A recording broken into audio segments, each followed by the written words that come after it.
Halo semua, apa kabar kalian? Semoga selalu sehat dan dalam keadaan baik-baik saja. Melanjutkan cerita sebelumnya yaitu BTTH Season 6 episode 2 versi novel part 1. Di episode 2 part 2 ini kita akan menceritakan fraksi misterius Hall of Fools. Oke, tanpa basa-basi lagi, kita langsung saja ke alur ceritanya. Seorang pria muda berjubah abu-abu perlahan berjalan keluar dari gerbang kota barat, Sengui Pass. Dia berdiri di luar parit dan mengangkat matanya untuk menatap pegunungan di kejauhan. Setelah itu dia menoleh dan melihat akhir kota perbatasan Kekaisaran Jiama ini. Begitu dia pergi dari sini, dia akan benar-benar dapat berkeliaran dengan bebas di seluruh langit tinggi dan lautan luas.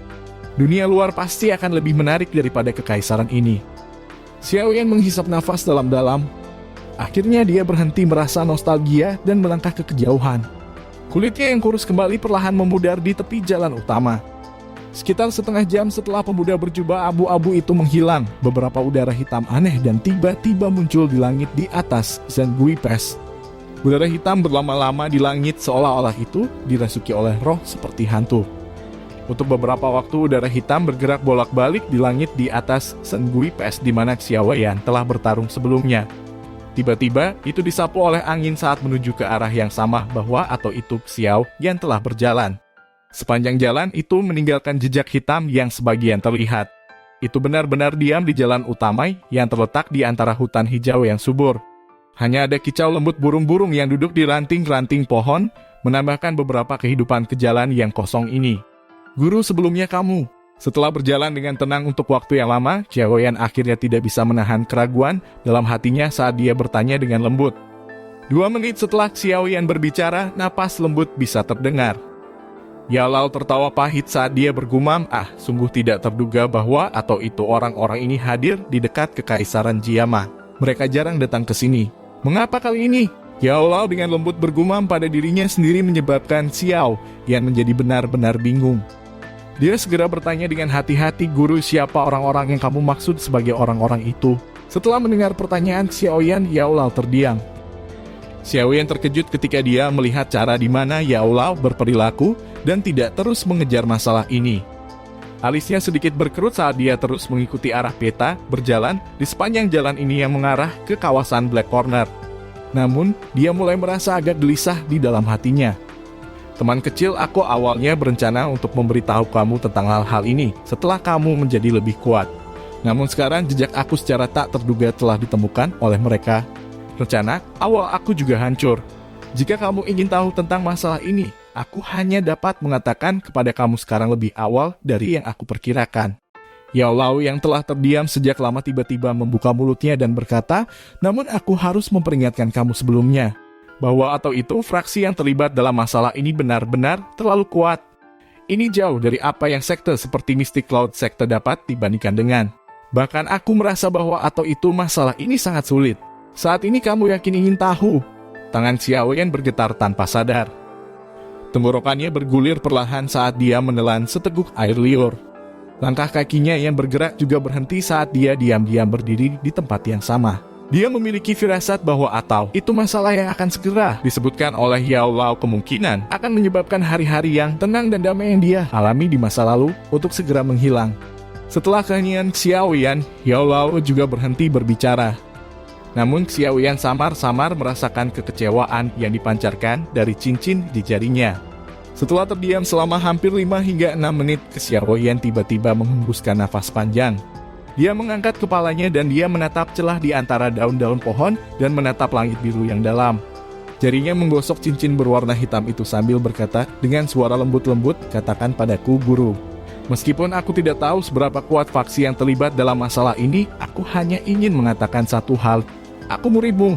Semua kemampuan aku ini diberikan kepada aku oleh kamu. Haha, bagus-bagus. Mata aku ini Yao Chen belum dibutakan untuk kedua kalinya. Haha. Setelah suara Xiao yang jatuh, Yao terdiam. Beberapa saat kemudian, ia berulang kali mengucapkan kata baik 2 kali. Suara yang gemetar sangat terdengar di dalam hatinya. Saat suasana hatinya gelisah, dia telah mengucapkan nama yang pernah membuncang seluruh benua Douqi di depan Xiaoyan untuk pertama kalinya. Kata-kata Xiao yang tenang dan tanpa ekspresi. Kata-kata yang sama yang berasal dari hatinya telah menyebabkan Yao Lao yang biasanya tenang dan acuh tak acuh menjadi begitu emosional sehingga air matanya yang lama dibiarkan berkeliaran. Dia pernah mengalami dikhianati oleh orang yang paling dia percayai. Rasa sakit semacam itu adalah bah semacam yang meresap ke tulang seseorang. Namun, untung kali ini matanya yang salah perhitungan tidak mengulang kesalahan yang sama. Yao Chen, apakah ini nama guru sekali? Xiaoyan mengulang nama asing di dalam pikirannya. Namun fokusnya terhenti pada kalimat lain. Belum buta untuk kedua kalinya. Dengan kata lain, dia buta sekali. Sepertinya masa lalu guru cukup sulit. Teman kecil, aku telah memberitahu kamu di masa lalu bahwa atau itu benua Douqi sangat besar. Di dalamnya orang-orang kuat sama banyaknya dengan awan. Bahkan orang yang dianggap paling kuat di Kekaisaran Jiama, Yunsan, tidak punya pilihan selain melepaskan dirinya dari kesombongannya ketika dia memasuki benua. Ini karena ada banyak orang di dalamnya yang jauh lebih kuat darinya. Nada lambat Yao Lao mengandung sedikit kesedihan menarik perhatian Xiao Yan sampai yang terakhir tidak berani sedikit terganggu. Karena daerah yang sangat luas ini ada banyak faksi aneh yang telah terbentuk. Di antara mereka ada faksi misterius bernama Hall of Souls. Meskipun faksi ini hampir mencakup separuh benua, mereka jarang muncul di negara-negara yang jauh dari pusat benua seperti Kekaisaran Jiama. Tidak banyak orang di benua ini yang tahu keberadaan mereka. Hall of Souls. Xiaoyan mengumamkan nama ini sebelum dia berbicara lembut. Sebelumnya guru pasti merasakan jejak mereka di Zhenhui Peskan. Yao Lao tersenyum pahit dan mengangguk saat dia berkata, ini Hall of Souls sangat kuat dan misterius. Selain itu, metode yang mereka gunakan dalam operasi mereka sangat aneh. Bahkan aku tidak memiliki pemahaman yang mendalam tentang mereka. Namun, mereka biasanya tidak menyerang orang biasa. Target mereka adalah living spirits yang tubuhnya telah mati, tetapi rohnya luar biasa kuat. Sebagai seorang alkemis, kamu juga harus tahu bahwa atau itu ketika kekuatan roh telah mencapai batas tertentu, roh akan tetap dapat bertahan bahkan jika tubuh dihancurkan untuk menemukan kesempatan untuk dihidupkan kembali. Untuk jenis roh ini, kami menyebutnya living spirits. Itu adalah sesuatu seperti apa yang guru lakukan kan? Xiaoyan mengerutkan bibirnya dan bertanya dengan lembut. Ya, Yao Lao memberi tanggapan positif. Suaranya segera dan tiba-tiba memiliki kemarahan tambahan dan kesuraman. Di dalamnya mereka seperti pemulung roh benua ini. Semangat yang kuat yang telah meninggalkan tubuh mereka akan dirasakan oleh mereka. Setelah itu mereka akan mengirim seseorang untuk menyelesaikannya secara misterius. Aku tidak tahu mengapa mereka mengkhususkan diri dalam menyerang tubuh spiritual, tetapi mereka tampaknya memiliki beberapa taktik penahanan khusus terhadap roh. Saat itu tidak lama setelah tubuh fisik aku hancur, aku dikelilingi dan diserang oleh mereka. Meskipun aku akhirnya berhasil membunuh jalan keluar, aku juga terluka parah karenanya. Untunglah, bagaimanapun, aku beruntung mendapatkan cincin roh jiwa hangat yang sangat langka ketika aku membantu orang lain menyaring pil obat saat itu. Pada akhirnya aku meminta seseorang untuk membantu aku menciptakan cincin berwarna hitam di jari kamu. Karena itulah aku berhasil melarikan diri terbunuh oleh mereka. Akhirnya cincin itu berputar dan mendarat di tangan ibumu sebelum akhirnya diturunkan kepadamu. Xiaoyan menghirup nafas yang dalam dari udara dingin. Bahkan dengan kekuatan Yao Lao dia dikejar sampai dia harus melarikan diri ke segala arah. Seberapa kuatkah Hall of Souls misterius itu? The Hall of Souls memiliki taktik khusus untuk berurusan dengan roh. Oleh karena itu, bahkan aku mengalami kesulitan hanya mengandalkan semangat aku untuk bertarung dengan mereka. Yao Lao berkata dengan suara yang sangat dalam alasan mengapa aku ingin cepat bangkit sebenarnya karena aku takut pada mereka. Selain itu, aku juga memiliki beberapa masalah dan dendam yang harus aku selidiki sepenuhnya dan diselesaikan. Xiao yang diam-diam mengangguk, teman kecil, kamu tidak perlu memikirkan cara membantu aku. Saat ini kamu terlalu lemah. Apa yang aku optimis adalah potensi kamu. Selama kamu diberi cukup waktu, kamu pasti akan menjadi orang yang kuat sejati di puncak. Hanya saja kamu harus menjadi lebih kuat sekarang. Jika tidak, begitu orang-orang itu datang mencari, aku takut bahkan hidupmu akan berada dalam bahaya. Yao Lao perlahan berkata. Wajah Xiaoyan secara bertahap menjadi serius. Dia mengepalkan tinjunya dan menjawab dengan suara yang dalam, Guru, aku akan mendapatkan jatuh hati api sesegera mungkin. Setelah itu aku akan membantu kamu menyempurnakan tubuh sehingga kamu tidak lagi terancam oleh Hall of Souls. Aku hanya bisa mengandalkan kamu.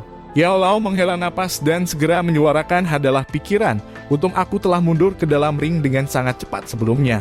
Kalau tidak, aku khawatir mereka akan mengunci posisi kami. Namun, sekarang mereka telah merasakan sesuatu.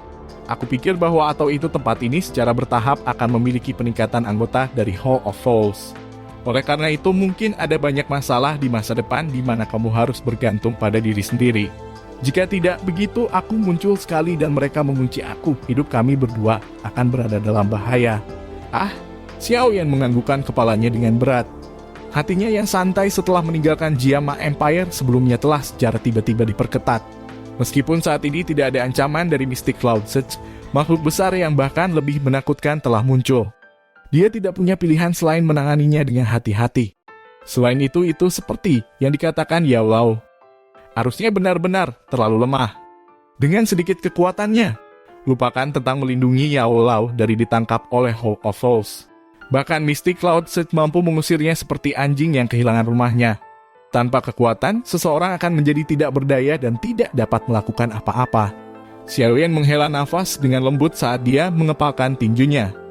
Pada saat ini, dia sekali lagi merasakan ketidakberdayaan yang sama dan merindukan kekuatan, seperti yang dia hadapi ketika menghadapi Nalan Yanran di aula rumah klan Xiao 3 tahun yang lalu. Kekuatan, aku butuh kekuatan, Xiao Yan meraung keras di dalam hatinya. Di bawah tekanan Hall of Fools yang misterius, Xiao Yan mengatakan pada dirinya sendiri bahwa atau itu kebutuhannya yang paling mendesak saat ini adalah kekuatan. Karena sudah seperti ini, mari kita langsung terbang ke Akademi Jianan. Kami tidak dapat terus berhenti sebentar di sepanjang jalan. Peta ditarik keluar dari dalam lingkaran penyimpanan. Xiao Yan dengan hati-hati mengamatinya sejenak saat jarinya menelusuri garis merah di atasnya. Akhirnya berhenti di tempat yang besar dan gelap di peta. Akhirnya jarinya melewati daerah hitam dan berhenti di sebuah bintang berwarna biru di tengahnya. Bahu Xiao Yan sedikit bergetar dan Purple Cloud Wings naik perlahan dari punggungnya. Dia mengepakkan sayap dan tubuhnya naik ke udara. Setelah dia menemukan bantalannya, dia akhirnya berubah menjadi sinar cahaya dan menghilang ke ufuk barat. Setelah hilangnya Xiao Yan, wilayah itu sekali lagi terdiam. Sekitar 2 hingga 3 jam kemudian, gumpalan kabut berwarna hitam tiba-tiba terbang dari langit yang jauh. Akhirnya, itu bertahan di atas wilayah di mana Xiao Yan telah berhenti. Suara rendah yang meragukan terpancar dari kabut hitam. Itu ragu sesaat sebelum akhirnya terbang ke arah Xiao Yan menuju